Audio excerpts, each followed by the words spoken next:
Okay, folks, we're live. All right. Good evening, everyone, and welcome to a special meeting of the City Council. Why don't we get going, Dave? Okay, good evening, and welcome to a special meeting of the Council of the City of Long Beach held Wednesday, March 10th, 2021 at 6:30 p.m. We'll have a roll call. Councilmember Delury? Present. Councilmember Mandel is absent. Councilmember Treston? Here. Vice President McGinnis? Present. President Bendo? Present. Let the record indicate the presence of City Manager Donna Gaden and Deputy Corporation Counsel Richard Barrios. Will now have a salute to the flag. And Councilman Delury, you got a flag behind you. Why don't you lead us? Certainly. Thank you. And hand over heart. I pledge allegiance to the flag of the United States of America and to the republic for which it stands, one nation, under God, indivisible, with liberty and justice for all.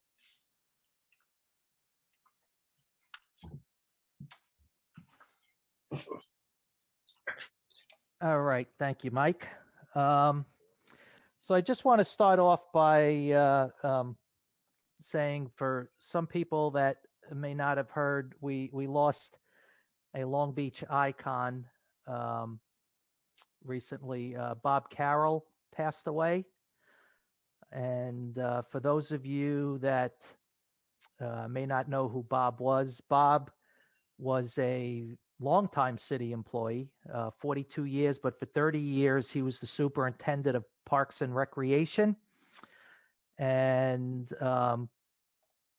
we owe pretty much all of our recreation programs and facilities that we have to Bob. He's the one who got some grant money and got the ice ring built and other facilities. He came up with the ideas for the concerts on the beach and many of the festivals the city had. He made Long Beach the recreational hub that it is. And in addition to that, he was very active in the community through the Lions Club and other charitable organizations. He mentored countless people in this city. Always willing to reach into his pocket to help people. And Councilman Delury had him as a teacher back in the 6th grade, which tells you what a fixture he was here. So I just wanted to acknowledge Bob's passing because he was truly a Long Beach icon and deserves to be recognized. And some of you may know that a couple of years ago we renamed the recreational complex the Robert Carroll Recreation Complex. So we even named the complex after him. So sad passing for a good man. So with that, I guess why don't we move on to the agenda? Okay. Our first and only item is a resolution authorizing the adoption of a police reform plan pursuant to New York State Executive Order 203 for the City of Long Beach. Okay, and Ron, are you going to talk about that? Sure.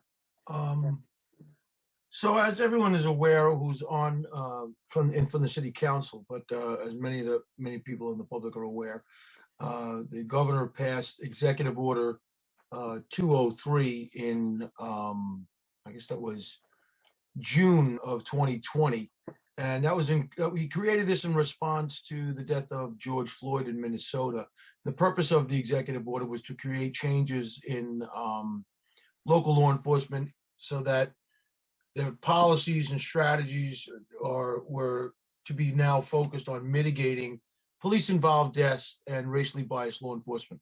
So in regard to all of that, and a large component of that is also increasing our partnership with the community and also in building trust-based relationships with the community. So the plan and the executive order calls for a review of our policing policies, obviously to mitigate the potential as best as we possibly can for police involved deaths and racially biased law enforcement actions. And the plan is to be developed with interested parties and stakeholders from within the community. The plan is supposed to be ratified by the local government, in this case, the city council, and it's to be submitted to the executive director of the New York State budget.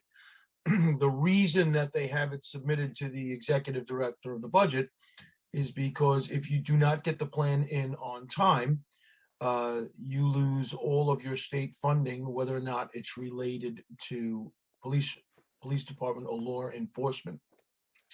So that is the premise of this. Dave put up a PowerPoint presentation that I prepared, and I believe tonight we're pretty much opening this for discussion. I could do this PowerPoint if the council pleases tonight, and then review it again if you choose not to take action tonight at a further meeting, depending on how you want to handle that. You want to? Well, Dave teased people, so I guess we should at this point. Yes. So Dave, why don't you move this slide, 2 slides up?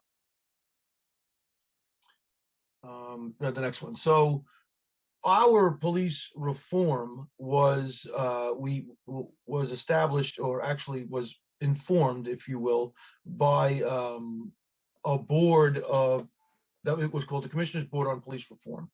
And the people on this page were the members of that board, and met numerous times, well, more than a dozen times from December forward, with regard to police reform. They were a very nice cross-section of our community, from the Latino Civic Association. We had Father Brian Barr, you had Helen Dorado, you had Rabbi Elijah Fink from Temple Zion, Dan Grusemeyer, the Nassau County District Attorney, Henry Hall for the North Park Crisis Prevention and Post-Intervention Team, Rabbi Baruch Kleinman from Temple Zion. You had Joe Lee, who's an attorney here in Long Beach and a resident. You had John McNally, who works, as everybody knows, with the administration. You had Elder Mark Moses from the New Life Church of Christ, Disciples of Christ, Long Beach Civil Service Commission as well. Rodney Nellums, a community member, Jackie Odom from the North Park Crisis and Post-Intervention Team, Danielle Robinson, another one of our serving district attorneys down here, and Marcus Tinker from the North Park Crisis Prevention and Post-Intervention Team. So this team worked extremely hard with the entire throughout the entire process, and informed a lot of the decisions that we made, gave a lot of tremendous input into the plan. And myself, Rich DePalmer, Bill Dodge, worked very, very hard on this, as well as all of the supervisors in the police department. This plan and its rough draft was given to the members of the department and the supervisory members of the department, so that they would have the opportunity to see it, to give input back to it, and to also, in case we were missing something, that the police department was actually doing as well. So we think it actually does a great job. The board members, as well as the members of the department, we think it does a fantastic job to actually inform not only the department on how it needs to move forward, but how to partner with and serve the community. This is a tailored plan for the city of Long Beach, put together by the people who live here, who know this community and know the things that this community faces. They know the shortcomings of the department, of the city. They know its strengths, and we looked at ways to really build upon our strengths, as well as to increase the level of competency in our weaknesses. So Dave, if you go on to the next slide. So the information that was put out by the governor calls for policy review. And when we go through our policies and procedures, the police department has a lot of rules and regulations that it uses to govern the way we manage the police department, as well as how we are out into the public. But these policies that you see up on the screen are directly related to the incidents that that George Floyd basically precipitated, and the unrest that the country experienced throughout much of the beginning of 2020, actually probably the first 2/3 of 2020, and things started to calm down a little bit as these situations were addressed. So we developed and revamped our use of force policy to make it more responsive to the needs of the city. There was never a mental aided policy. So when you say mental aided, it's somebody who is experiencing some sort of emotional or mental crisis at the time. They may or may not have long-term disability. That's not what it's for. It's for people who are experiencing difficulties at the moment, who need specialized consideration by the first responders, because the police department is the entity that winds up responding to these situations up front and is to provide care and safety to them. And we take these people for medical help when they are a danger to themselves or a danger to other people. We're obligated to do that through the mental health law, and a lot of that needed to be codified into a policy and a procedure for us to deal with. So that's what this policy did. The crowd control policy. The city of Long Beach never had a crowd control policy, and it's not. And in the policy we came up with different categories of what we defined as crowds, whether they were cooperative or uncooperative, lawful assemblies or unlawful assemblies, and how they are to be dealt with. And the very last resource or the very last tactic that we would use in these situations would be something along the lines of, the traditional forming a line or a wedge, as the police department would do it. And you take out your batons, you put on your helmets, and you go charging into the crowd. Those days are the days that we try to avoid at all costs in this policy. And it basically outlines how the police department is going to be more responsive, establish communication with organizers, and become cooperating with them to try and give them their First Amendment rights of speech and free speech, while preserving the peace for the people who do not want to be affected by these particular demonstrations, and trying to balance along those lines. Vehicle pursuit policy was also reviewed for this as well, that we, call off vehicle pursuits for certain crimes where the danger to the public is more than the danger of the person getting away. And we try to look for alternative means of identifying people throughout, instead of chasing them at high speeds throughout the city or the county. Civilian complaint policy, brand new policy that I developed here and brought in. And, we use some IACP modeling as well as the county's policy modeling, and brought in a procedure that every single complaint, and this is reviewed in the rest of my slides, but every single complaint must be taken. The only complaints we don't take are those that really aren't complaints. So what does that mean? A non-complaint would be somebody who comes to the desk and says, I want to complain about this officer who gave me a ticket. Okay, what's the complaint? He gave me a ticket. Well, that's not a civilian complaint about the officer doing anything wrong. That's what you work out in court. But if he says the officer was rude to me when he gave me the ticket, well, that's a complaint. And we take that.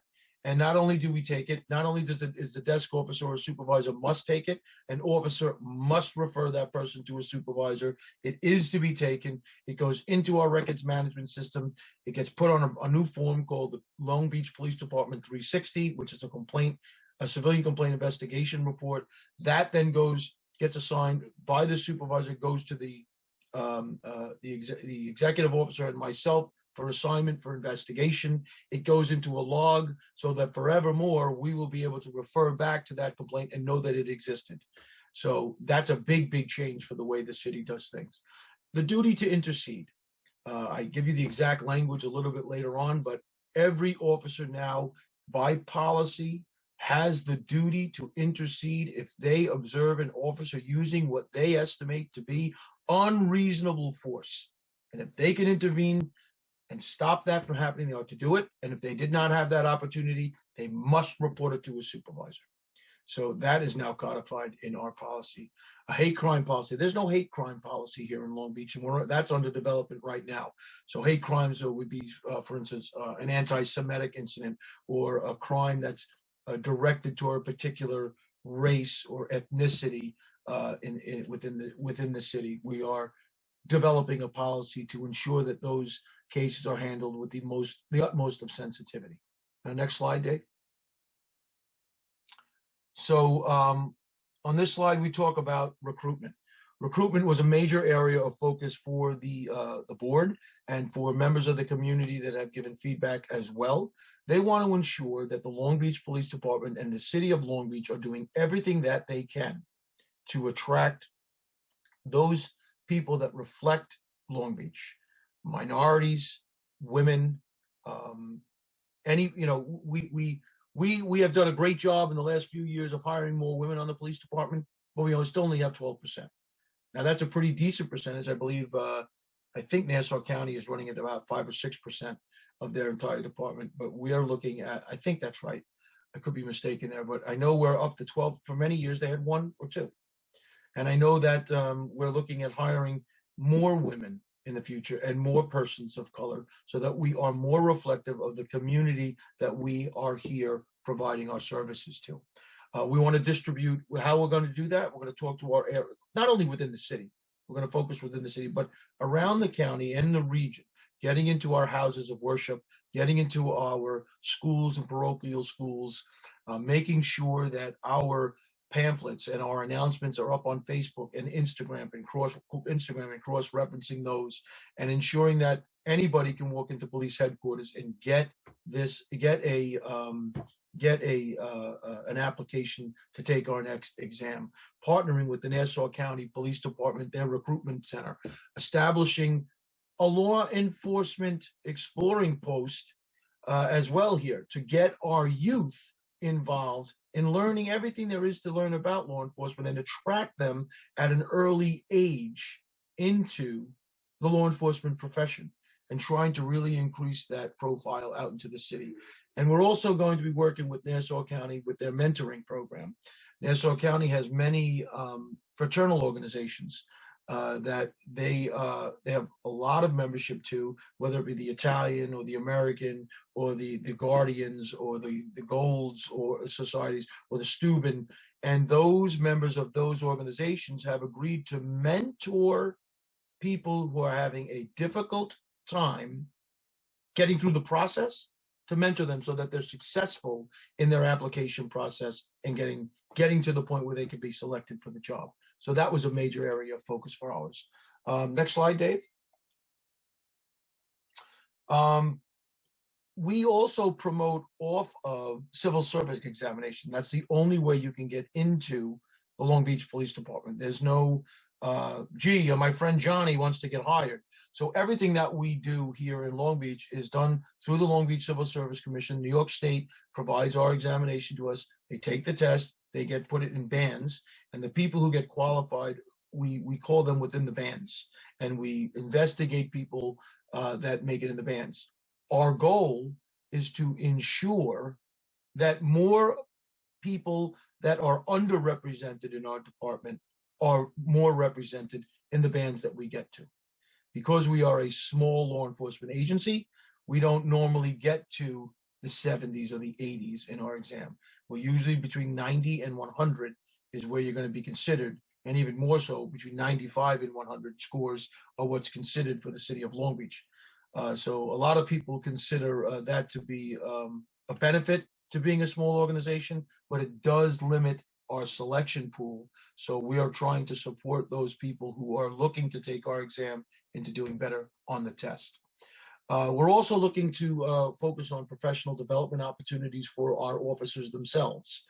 We want to ensure that they are given not only their firearms training every year, but getting exposed to our in-service training that Nassau County has put together, and also we have a thing called Traincaster here in the city of Long Beach, which is right in their cars. While officers are not assigned to other calls for service, they can go through a 15-minute training session where they can watch a video, and learn specific tools and new methods on how to do their jobs more proficiently and professionally. So we're looking to start to developing that and the use of that more. We also want to recognize our officers for doing great work. So we are reestablishing a police officer of the quarter here, and we're also going to establish a civilian member of the quarter. Our Chamber of Commerce used to give us money for that many, many years ago. So we're looking to reestablish a partner in the community to award, after an evaluation, an officer who does the most outstanding work per quarter here in Long Beach, as well as our civilian members. Because, ladies and gentlemen, there's not a thing that's going to happen in this department if every one of our civilians walk out the door. They are absolutely critical to our performance, and we need to recognize them as well. Next slide, Dave. Our training now is our in-service training and professional development, like I talked about before. Some of the things that are focused on there are procedural justice. So procedural justice is exactly what the words say. In the procedure or the process of informing justice, how do we ensure that the public, one, has a fair process, it's transparent, and that we provide them opportunities to have a voice? We shouldn't be deciding what we're going to do until we hear out both parties or the parties involved. And we also need to ensure that our decisions are being made in the most impartial way possible. Implicit bias training. So, and racial justice in policing. So implicit bias is, and I've spoken to it about in front of the council before, it is the biases that we have that we don't even recognize are internal to ourselves. And the studies that show, and Harvard University was the cutting ground on this, studies show, and you can take their implicit bias test yourself. If you just go on, you Google Harvard University implicit bias, and you can take a little test and learn about your own biases. But we can't prevent these things, it turns out, but we can mitigate what their influence is on our decision-making process by educating us, hey, am I making this decision because it's right, or because someplace inside of me it felt right first? And feeling right first is not always the correct action to take, is what implicit bias trains us to do. Hate crime training, the new department policies in development, and when that comes out, we will be training our officers in that. De-escalation involves active listening, being impartial, learning new verbal tactics to try and de-escalate situations, permitting officers to tactically reposition themselves. New York State has a no retreat law for police officers. We never, by law, have to back down. But sometimes we call it tactical repositioning. That's a much better way to go than pushing the fight. Even though we're legally allowed to do something, doesn't mean that we should do it or that we have to do it. So teaching officers those techniques and exposing them to the opportunity that if you have somebody with a knife and they're experiencing one of those mental crises again, we should have the opportunity and the understanding that we can position ourselves and maneuver ourselves away from this person in a safe manner, and hopefully not have to use a deadly force against somebody because they get too close to us and we have to protect ourselves, or they get too close to somebody else and we have to protect them. I already talked about mental health, problem-oriented hotspot policing. So included in this plan is a new COPS unit, which is 2 police officers assigned to do community outreach. They're assigned to work with to help develop and explore a program. They're designed to focus on persistent problems within our neighborhoods to come up with resolutions to reduce the numbers of calls for service that we're getting, so that officers have more time to build relationships and provide the level of service in our communities that the community is demanding. So that's something that we're going to be doing. The duty to intercede, like I spoke about in the last slide, is exactly that. Dave, can you go to the next slide? So this particular graphic shows the decision-making model that the recruits, our police officers that go through the Nassau County Police Department, are involved in getting. It teaches them a process of, so you should look at this as a wheel, right? And you can be at any point in this particular decision-making model, and you kind of spin the wheel. So if you gather information and intelligence, that's the first thing that you do when you receive a call for service. From there, you assess the threat and you develop a strategy in your mind. What do I have to do? Where do I have to go? The next thing you do is you consider the policy and the legal powers that you have. From there, you identify your options and contingencies. Gee, based on the law, based on what the strategy I have, what can I actually do? And then you do something. That's the next step. If it doesn't work, you can immediately, okay, so the situation changes, you can wind up back at assessing the threat again because, oh, the person dropped the knife. Situations are very fluid. This is very similar. It's difficult to do when you're first exposed to it, but no more difficult than driving a car. The very first time we got behind the wheel of a car, we didn't know what we were doing. You know, you pulled away from the curb, all bouncing and stuff. You hit the brakes. You probably did one of these things in the car with everybody in the car. But today, you don't even think about driving the car when you're driving it. You could be talking on your Bluetooth. You could be listening to music. You could be talking to somebody next to you. And if you're not paying attention, you could wind up at your destination, or you go on autopilot and wind up home by mistake when you were supposed to pick up milk at the store because you went on autopilot. That's very much the same as the way this decision-making model gets ingrained in our officers. Next slide, Dave.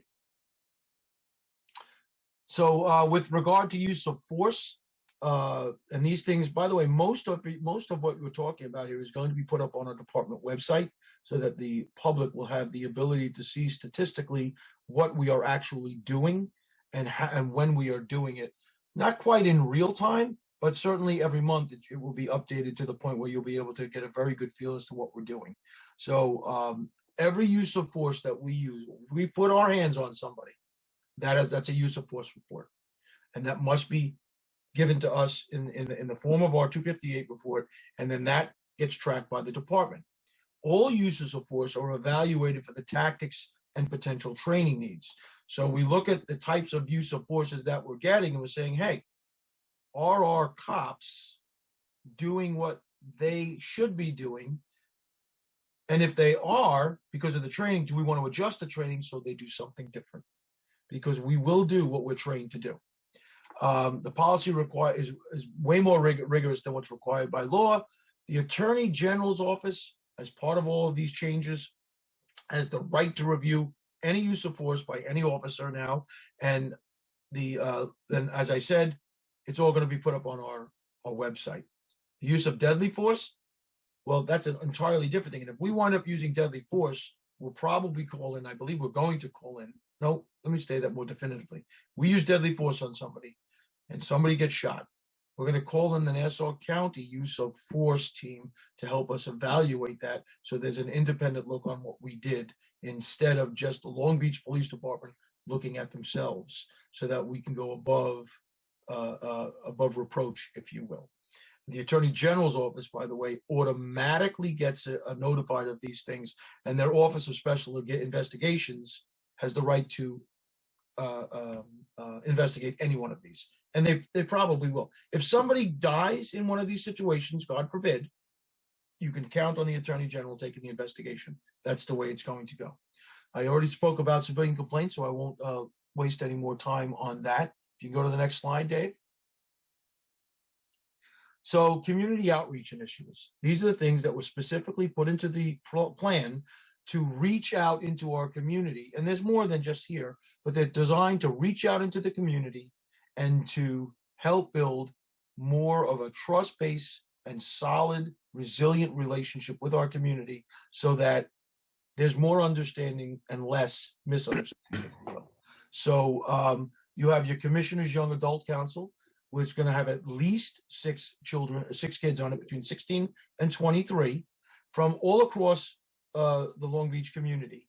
And the focus of this group is going to be on community engagement, community service, and building better police-community relationships.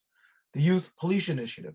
So this is going to work with our community, our police officers kind of come together, and they're going to work with our at-risk kids to reduce the misunderstandings on both sides, police officer and the youth, and to repair relationship and reestablish that trust between the youth and the police, and also try to teach conflict resolution so that kids aren't always resulting to violence. The Police Youth Academy. So that's something that Nassau County does that I don't believe Long Beach has ever done before, but many of the school districts that have populations of at-risk kids, they send them to the police academy on a Saturday. They get exposed to all the different aspects of police work, and it's a very non-threatening, positive relationship building type of engagement. You have the Citizens Police Academy, where citizens then go to the Nassau County Police Department. They go through an 11-week program on, I believe it's either Tuesdays or Thursday nights, once a month. They go through the once a week. They go through the process. They get exposed to all of the things and the considerations that police officers get trained for, and get to have interactions with the instructors in the police academy, as well as the commanding officers of many of the units. And then as an addendum to this, we plan on, after you graduate from that, holding specific days with the people who attend this for the Long Beach Police Department to educate them on the specific things that we do down here in Long Beach. So they see what our officers are trained as and exposed to, as well as how we do business in Long Beach. Now, the establishment of the COPS unit, which is the Community-Oriented Policing and Problem-Solving Unit. That's to establish, that unit is to have those officers, like I explained earlier, specifically in our community, dedicated to community outreach and helping the community solve the problems that are most persistent in Long Beach. Law Enforcement Exploring Post, I spoke about already. The Commissioner's Community Council is going to be a council that we spread out across the city, that come in and meet probably quarterly with the Commissioner of Police and the upper executive, so that we could sit down, talk about the issues that they see and feel out in the community, help give us feedback on how we're doing, and try and work to build better relationships and be more responsive to the issues that the community is seeing and the community is experiencing, and we get to hear it firsthand. The Great Training Program is a program that we do with our third graders here in Long Beach. It started a number of years ago, and it's an anti-bullying and anti-gang program. It's called Gang Resistance Education and Training is what GREAT stands for. It's a terrific program. I led it in Nassau County. Great results. And we're also going to work with the Nassau County Police Department to try and see if we can stand up a PAL involvement down here in Long Beach. In the beginning, if the number of students are low, we're going to try and figure out a way to transport the kids to the programs that take place, or at least invite them to the programs that the county is actually using, because there are 55,000 kids across Nassau County that go to PAL activities every year. So it's a very successful program for the county, and I think that Long Beach needs to at least be educated enough to know that it's important that they have the ability to take advantage of these programs. Next slide, Dave. So this is the area where I talked about duty to intercede.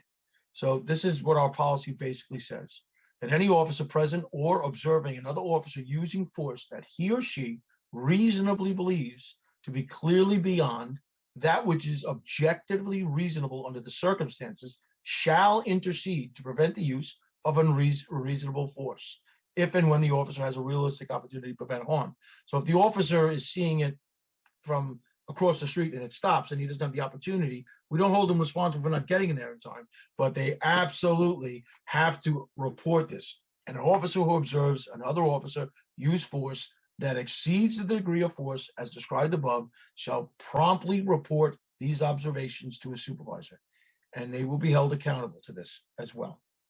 Dave, next slide. So in conclusion, I mean, I don't think I have to read it. I think I was pretty clear as to what our focus was. This is a very brief summary of a 58 page document that's been up on our website for well over a week. It will be up a little bit longer, and the council, I open it up to any questions that you may have with regard to anything in the document that I can help give some clarity to.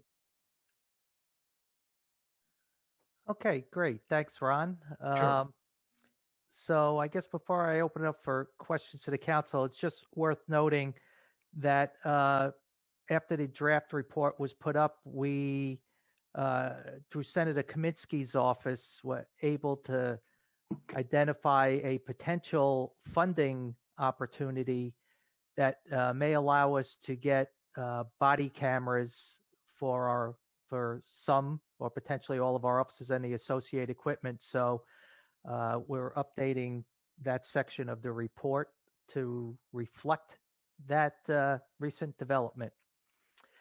So with that, I guess I'll open it to any questions for the commissioner from the council. Okay, going once, going twice. Oh, okay. I don't have any specific questions because I've read the Executive Order 203. I just want to take an opportunity to thank Denise Ford for allowing me to attend the legislative meetings that were held through the Nassau County Police Department on their reform reports. And I know that she's a participant today, so maybe she will be able to express more. But I just wanted to take the opportunity to say thank you to her for allowing me to attend those meetings.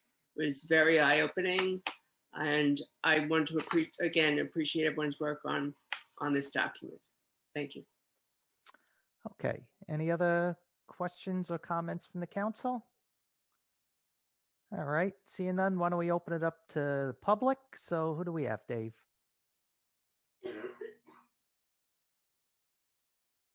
Dave, you muted. Yeah, I know. Oh, sorry. okay. I was stuck in another window.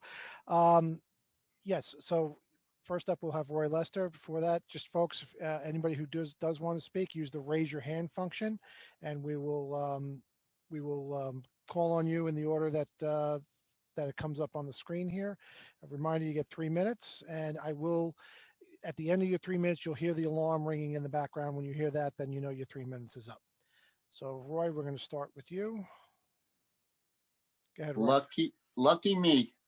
Ron, I think you did a great job on this. To be honest, I've lived here my whole life, and I've never really had a problem with Long Beach Police. So I just, you're preaching to the choir here. This is great stuff.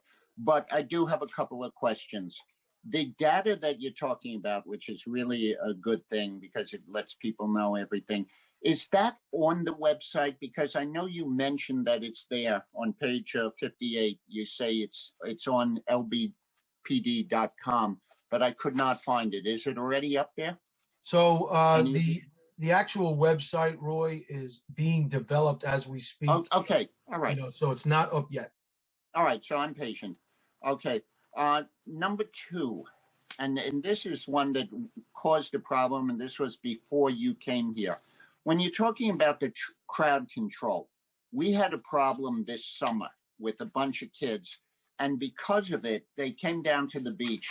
Because we could not control them, we ended up shutting the beach down and the boardwalk. There were just too many people.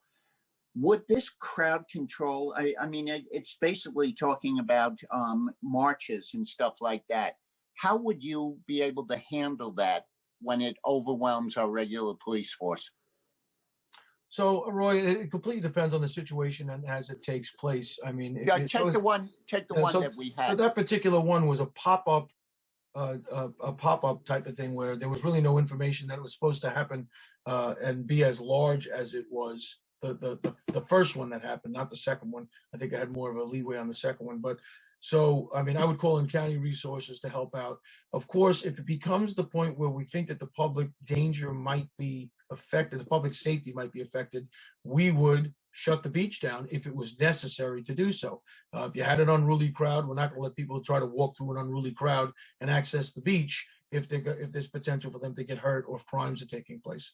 Our goal would be to get a hold of the people who are actually organizing these things. We establish a dialogue with them. We let them kind of know the ground rules of what's going to be tolerated, what's not tolerated.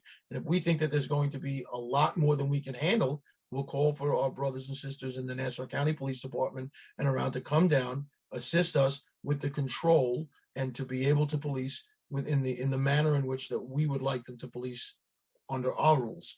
You know, and no one gets hurt. We'll tell you right now, the ground rules are simple here: no destruction of property and no hurting of people.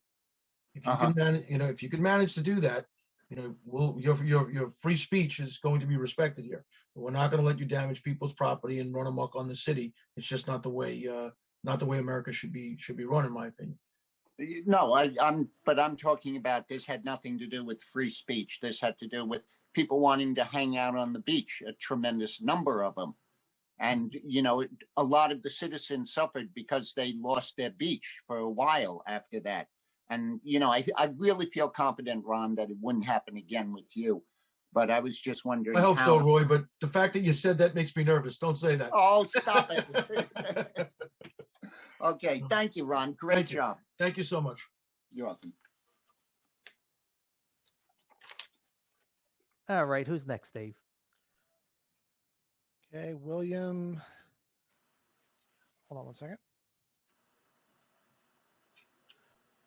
Just having a window problem. William, how do you pronounce that? Depper. Depper. Okay. Go ahead, sir. All right, welcome. Hi. Commissioner Walsh, will you be having a senior adult counsel? And also, will body cams only be on police officers or also on detectives as well? So as far as a senior counsel, there's senior members who would be invited and have been, like even on our police reform board, there were several senior members on that board.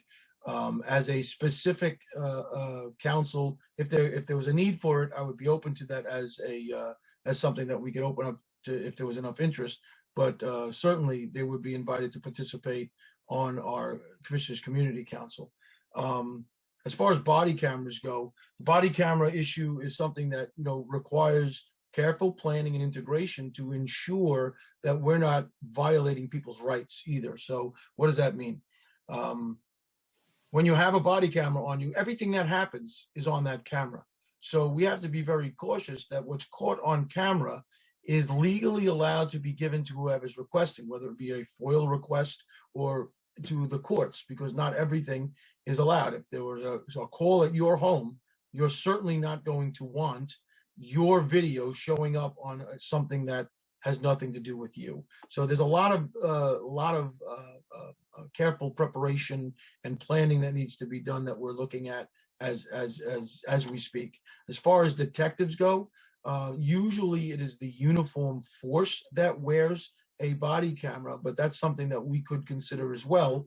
But detectives usually are not the first responder. They're the person who do follow-up investigations in controlled environments. But of course, if they were going out to make an arrest on somebody, they would be wearing a body camera. Okay, and then also, if one police officer is being excessive or foul language and the other officer doesn't report it and people are recording, if that's being brought in afterwards, are you going to reprimand the officer even worse? That's mandated as far as I'm concerned. Mr. Doppler, that's absolutely mandated. If we have information that any one of our officers violated policy or procedure or the law, they will be disciplined, and if they violated the law, they will be answering for that as well. There is absolutely no way that that's going to be tolerated in this police department. Okay, thank you very much. That's all I had. Thank you very much. Thanks for the question. You're welcome. All right, have a good night. And who's next, Dave? Next is Leah Tozer. Okay. Hi, Leah.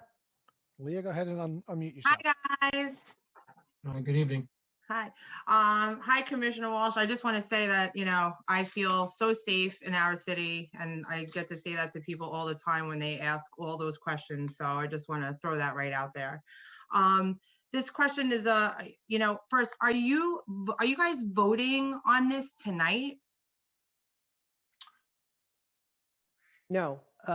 Probably not, because the changes we're making to the section about the body cameras will probably require us to table it and to vote on it at the next meeting.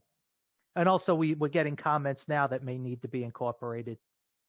Okay, so I just want to make sure that it's so you're not voting on it tonight, because I was wondering why it was called as a special meeting if we're having the city council meeting in 6 days. Why, and it was just announced yesterday, why that would be done with like minimal public input. Well, there's not minimal public input. That's what we're all doing right now.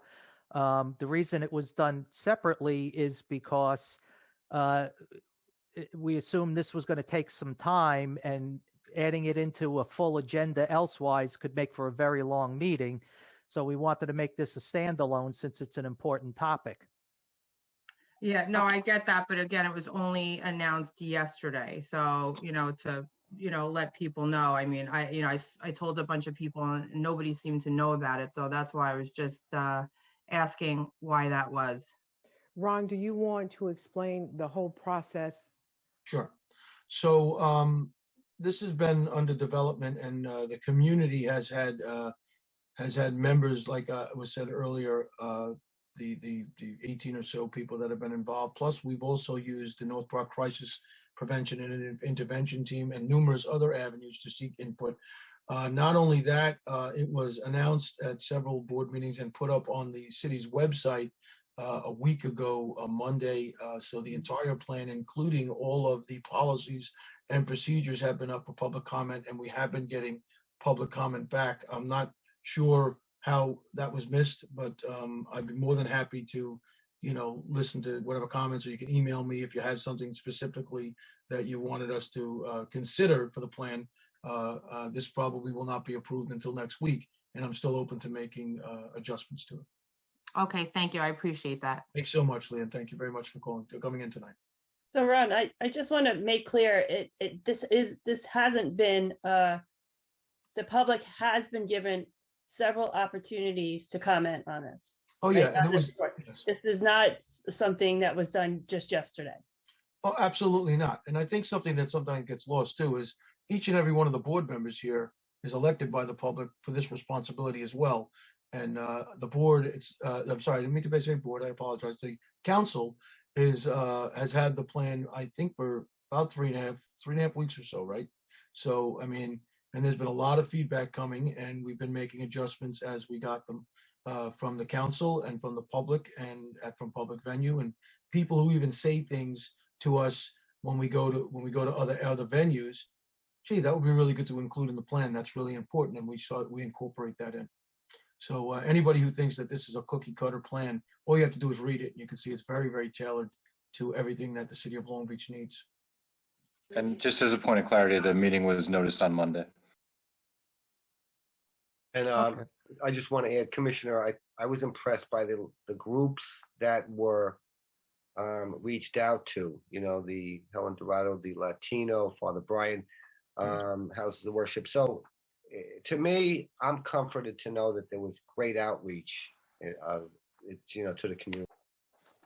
It was really a vast cross-section of the community, which is, exactly the point, one of the objectives of the exercise. So very well executed in a tight time frame, in a new job, just very impressive. And the coordination with the new information that you provide in the plan, in terms of integrating with the resources throughout Nassau County and the island, is exactly the type of initiatives that this city should be pursuing. Thank you. Okay. Well, you done, Leah? Oh, I didn't know if I was muted or not. I just wanted to say, I know Joe Lee was on there, and I'm a board member of the chamber, and we didn't know about it. So I'm just saying, I get that, sometimes just putting it on Facebook doesn't, do enough, and not everybody that was just in that group told enough people. So, and obviously, if it was just done Monday and today is Wednesday, I get it, what you're saying, but I'm just saying it happened pretty fast. And when there's a special meeting, usually it's because of an emergency. So I was just wondering, that's why I'm asking the question. Okay. All right. Well, thanks, Leah. And who's next, Dave? Next is Jennifer Drum. Okay. Go ahead, Hi, Jennifer. You can Jennifer. unmute. Yes, hi, good evening, everybody. Thank you for taking the time to take my question. It's a very impressive, comprehensive plan, and I look forward to seeing a lot of this implemented. I'm a longtime resident of Long Beach. I've been here, went to middle school here, and I plan on staying here forever. So whatever could be done to clean up Long Beach from the community standpoint and safety is the utmost importance. As it relates to just a due diligence that went through pricing out and doing cost comparisons regarding the data storage versus our legal fees, was there a cost comparison done to see in putting the expenditure into the body cams would in fact lower the fees that we have been seeing? And second to that point, do we have a total dollar amount of what we have spent over the past 5 years on outside counsel relating to false arrests and or aggressive natures from the police force? I don't have the information that you're looking for on historical. I've only been here since February 19th officially. So with regard to prior expenditures and stuff like that, I mean, I don't have that information. I don't know if anybody else does. I can get that information, but could you repeat? You asked for the legal fees for. So in regards to the legal fees that were spent on false arrest or excessive force cases in particular, and basically what is the cost comparison between the data storage and the legal fees, to see what's our break even, what is our upside, what is our downside. So I could just inform the question a little bit, if you wouldn't mind, Jennifer. Sure, by all means. The comparison there would be almost unfair, because just because an officer is accused doesn't mean that they're guilty. They go through the due process, and the defense of that is going to be an expense, even if they didn't do it.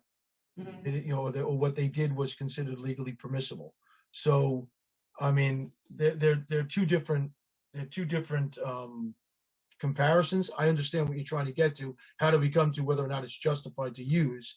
I would say to you, from my perspective, I hope that we come up with the money, because throughout the entire country, these videos 95% of the time fall on the side of protecting the police officer from unfair and unjust accusations. So I am all for body cameras. I totally want to know if my officers did something wrong, number one. And number two, I totally don't want my officers to be held accountable for something that's a he said, she said type of situation. And we now have proof that they didn't do what they're accused of doing. I agree with you. I think in the long run, it would save us money. And besides money, just the faith and overall community appreciation of what officers do on a day-to-day basis, and just everyone on both sides of the coin will feel safer in the community knowing that officers are doing the right thing. And so I think it's a good tool. Yeah, it definitely will boost public confidence. I agree with you. Mm-hmm. Commissioner Walsh, yes. From what I've read in terms of Nassau County police officers and body cams, that's a contractual negotiation with them. Wouldn't that be a contractual negotiation for us? I.e., it's not just us saying police officers wear body cameras. It would have to be negotiated.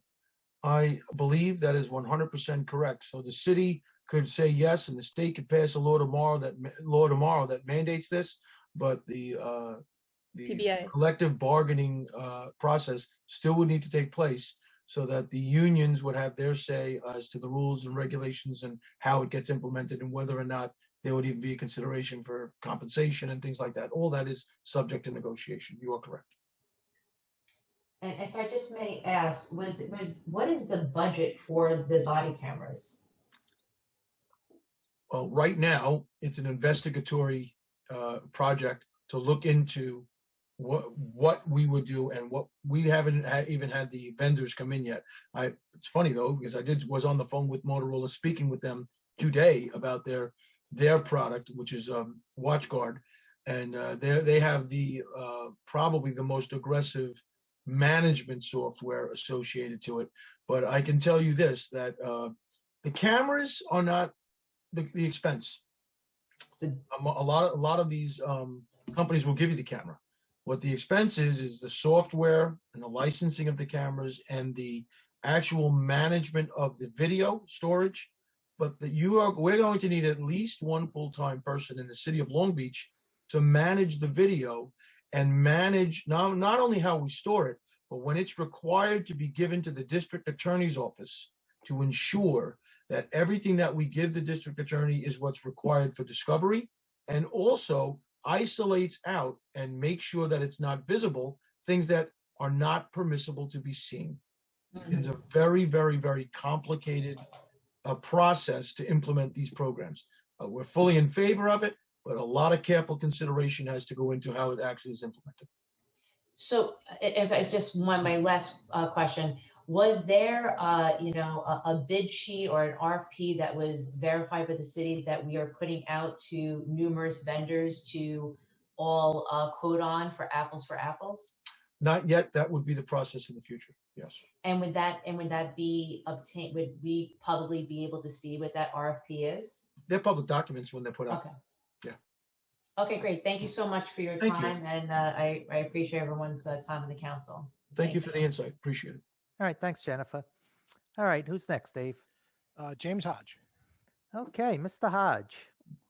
Hello, how are you? And I just want to say that I wish that this would have been a meeting that was promoted way more, and I wish more people from the community would have been able to have input and not be held to 3 minutes, because this is a very, very important topic that executive orders was back in May. And so it's not on Commissioner Walsh, all of it. But again, I just believe that we should have had way more time to really thoroughly go through all of these different areas.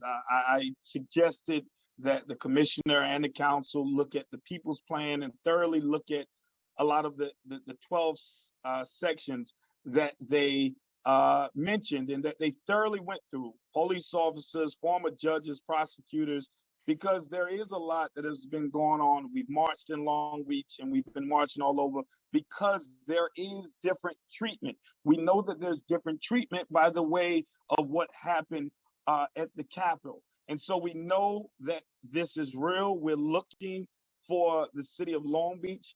And I say, how many people from on this board is from that actually live in North Park? Commissioner, can you let me know that? How many people from North Park from this committee actually live in North Park? I don't know the exact addresses of the people who were on the council. I know that three of the members are very, very involved in the North Park community, and I believe 2 of them live in the North Park community. All right, no, I'm letting you know, none of them that I know of live in North Park. Maybe. Well, it depends on your description of North Park and what you're actually calling the actual area. There is a little bit of dispute as to what block it cuts off on and whatever whatever you might we're consider. not talking about. But certainly very familiar with that area. They are. Okay, well, my thing is that I just believe that it should be way more involvement. I don't think that it was enough involvement. I think what you're trying to do and get the information out, and you only had a little bit of time, so I see what you're trying to do. I appreciate you even for coming in the community. We didn't have much interaction from, the last police commissioner in the MLK, so you've been here, more than some, I would say. On your first day, I believe. Yeah, the first day you were here, and I appreciate that. I must say that Commissioner Ragona and Ryan, they're super amazing. I thank God for them. They were great police officers. But I do say that, Commissioner, if you could really entertain and look at the people's plan, they have solid information. I know that Long Beach police officers, there are some great and there are some bad everywhere. And we must recognize that some people in Long Beach say, I never had problems with police. That don't mean a lot of others have not. I've always loved police officers. My greatest mentor was one of the police officers who was the president of the MLK board, Sergeant Murkison, the late Sergeant Murkison, and also others. But Officer Walsh, not Officer Walsh, Officer Fowles and Officer Williams, I was personally assaulted by those officers in front of my mother, something that I never thought would happen. And, you know, people can look at the records, they can look at the report, they can look at, sometimes courts may rule in the favor of the police, but that don't mean they did, that they didn't do what they were, I guess the complaint was against them. Those officers assaulted me, hit me in the face in front of my mother. Is one of the scariest days of my life. I never thought it would happen to me, being on a former auxiliary police officer, working with the police department as an animal warden, and always having the love for the police department. But James, again, we must James, address, sorry to interrupt. That's your 3 minutes. Please wrap it up in a sentence or two. okay, we must have more meetings to address these serious issues. So again, thank you for this meeting, but I think we should have had more time to be able to speak and like flush these ideas out, not just 3 minutes on this very, very important, you know, situation that we're going to vote on. And I don't think we can vote on it tonight because you guys are still working on some of these plans currently. Hodge, this is Liz. We have established that we will not be voting on this tonight. Yes. Are currently listening to the community. As you know, I mentioned to you that I have read the People's Report, all 311 pages, and I have highlighted the one-page, the one-pagers I have in a packet to give to my fellow council people. I was just waiting to listen to Emily, the social worker that was part of the People's Plan today, to get some more information. This is a fluid, and please, Commissioner, correct me if I'm incorrect. This is a fluid document. It is going to be evaluated at least twice a year. Things will be, this is brand new. This is something that we should be embracing, that we are actually looking at change. I'd just like to say this, that you're 100% correct, Councilwoman Treston. This is a living document. What we are submitting to the state is our plan.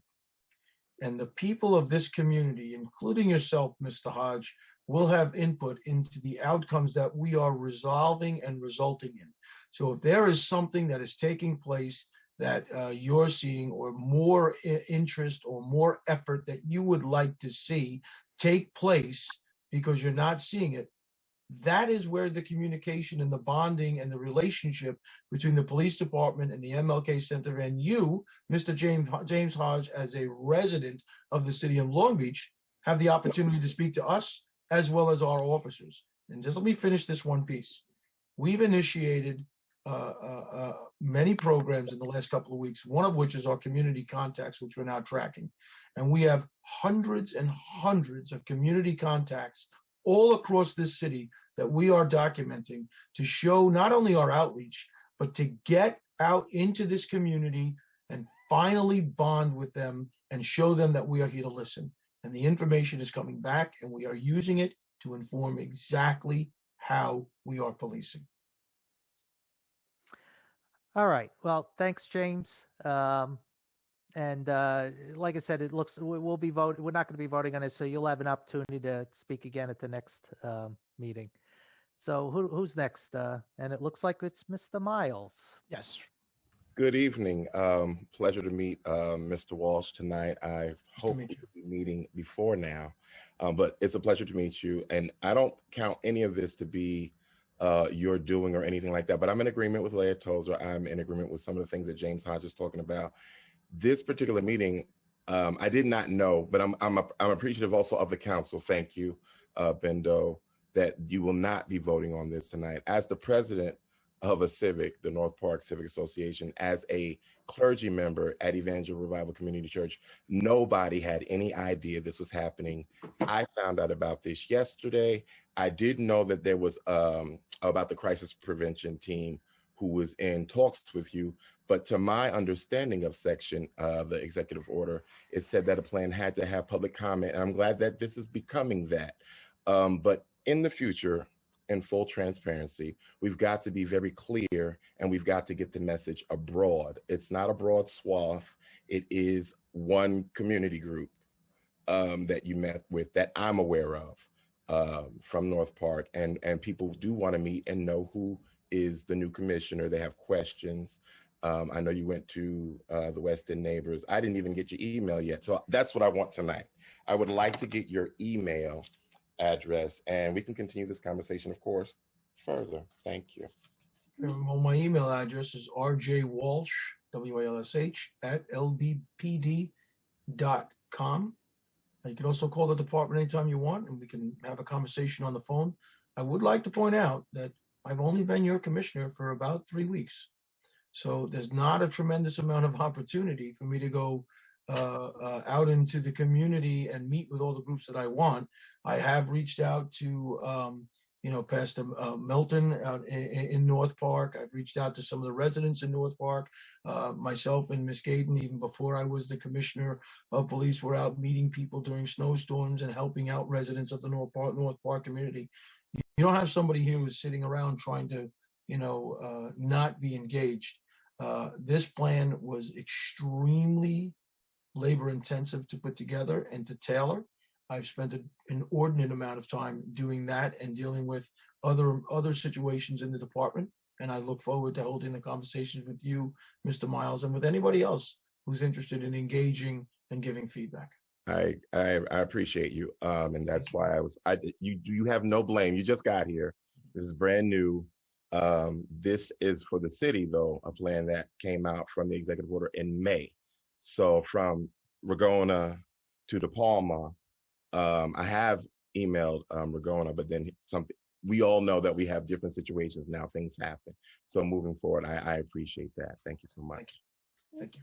I also just want to point out that, this it's been really interesting to get all this feedback, and what keeps coming through in a lot of the comments is communication. And so, I'm going to try, we need to try harder to communicate with each other. And to that effect, Ronnie, I'd be glad to, be notified of when your meetings are. I emailed you when you responded to me. I've emailed you. And so we've only had that one contact. You've never emailed me back, but I would love to have a communication with you as well. Well, that was because you invited the 5 of us to meet with the civic, and the 5 of city council members are not allowed to go meet with the civic at one time because then it becomes an open meeting. I understand that, but I'm saying all you had to do was say I can't attend or send me a future date, or I had to ask all 5 of you. I can't just ask one of you to come to a meeting. So I do understand how policy works. I'm a former employee. I understand. No, and to your point, I said I need to communicate more with you. So I'm really looking forward to hearing when your next meeting is and when we could all, I publicized the meeting for last week, but I'll make sure I email you directly again. All 5 of you will get the email, but I just want to make that aware that you will all 5 get the email. Thank you. I appreciate it.